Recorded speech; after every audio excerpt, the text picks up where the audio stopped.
बिस्मिल्लाहिर्रहमानिर्रहीम। अस्सलामु अलैकुम वरहमतुल्लाहि वबरकातुहू।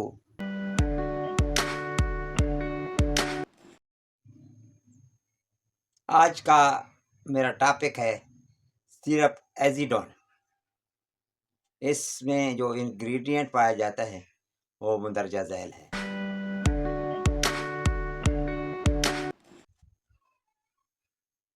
इसे अल्फ़ा न्यूट्रास्यूटिकल ने तख्लीक किया है, जो अच्छी मेडिसिन तख्लीक करता है।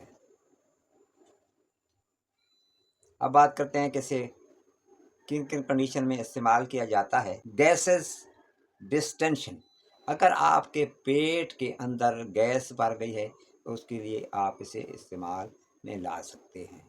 फीलिंग ऑफ फुलनेस, अगर आपको यूँ महसूस होता है कि आपका मैदा भरा भरा सा महसूस हो रहा है तो इस कंडीशन में भी आप इसे इस्तेमाल कर सकते हैं। हार्ट बर्न, ये एक ऐसी कंडीशन है जिसमें आपको मैदे की नाली के अंदर जलन महसूस होती है, तो इस कंडीशन में भी आप इसे इस्तेमाल में ला सकते हैं। इंडाइजेशन, अगर आप खुराक खाते हैं और वो हज़म नहीं होती तो खुराक को हज़म करने के लिए भी आप इसे एपिटाइज़र के तौर पर भी इस्तेमाल कर सकते हैं।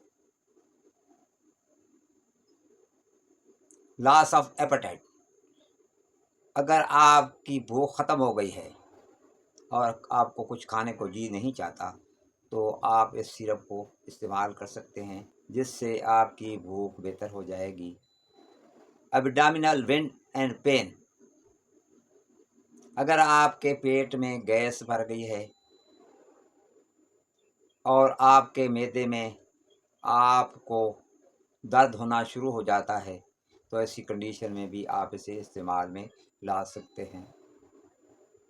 बात करते हैं इसके डोज की, तो 2 टीस्पून सुबह, दोपहर, शाम खाने के बाद लेना है। मज़ीद अगर कोई मसला हो तो आप अपने डॉक्टर से मशवरा कर लें। वीडियो अच्छी लगे तो मेरे चैनल को सब्सक्राइब कर दिएगा, वीडियो को लाइक कर दीजिएगा और अपने दोस्तों को इसे शेयर कर दीजिएगा। बेल आइकन को दबा दीजिएगा। आपकी समातों का बहुत बहुत शुक्रिया। पाकिस्तान जिंदाबाद।